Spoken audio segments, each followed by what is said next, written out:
Hello, ഇന്ന് നോക്കാൻ പോകുന്നത് പടക്കുതിര എന്ന ചിത്രത്തിന്റെ ഫസ്റ്റ് ഹാഫ് റെസ്പോൺസ് ആണ്. വീഡിയോയിലേക്ക് മുൻപ് വീഡിയോ ലൈക്ക് ചെയ്യുക, ചാനൽ സബ്സ്ക്രൈബ് ചെയ്യുക. ഈ വരുന്ന ഏപ്രിൽ മെയ് മാസം OTT റിലീസ് ചെയ്യുന്ന ചിത്രങ്ങളുടെ വീഡിയോ നമ്മുടെ ചാനൽ ഭാഗം പരിശോധിച്ചാൽ നിങ്ങൾക്ക് കാണാൻ വേണ്ടി സാധിക്കുന്നതായിരിക്കും.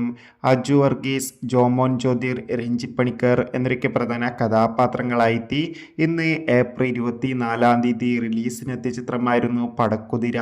എല്ലാ സിനിമാ പ്രേമികളും ഒരേപോലെ ചിത്രത്തിൻ്റെ ഓരോ അപ്ഡേഷനും അറിയാൻ വേണ്ടി കാത്തിരിക്കുകയായിരുന്നു.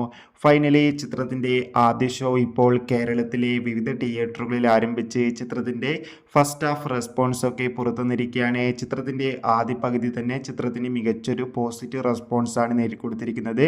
ഫസ്റ്റ് ഹാഫിൽ ഒരുപാട് ചിരിക്കാനുണ്ടെന്നും ഒപ്പം മികച്ചൊരു കോമഡി ഫാമിലി എൻ്റർടൈൻമെൻ്റ് എന്നാണ് പടക്കുതിര എന്ന ചിത്രം വിശേഷിപ്പിക്കുന്നത്. എന്തായാലും ചിത്രത്തിൻ്റെ കൂടുതൽ അപ്ഡേഷൻ അറിയാൻ വേണ്ടി കാത്തിരിക്കാം. എത്ര പേര് ചിത്രത്തിൻ്റെ റിലീസിനായി കാത്തിരുന്നു കമൻറ്റ് ചെയ്യാൻ വേണ്ടി ശ്രമിക്കുക.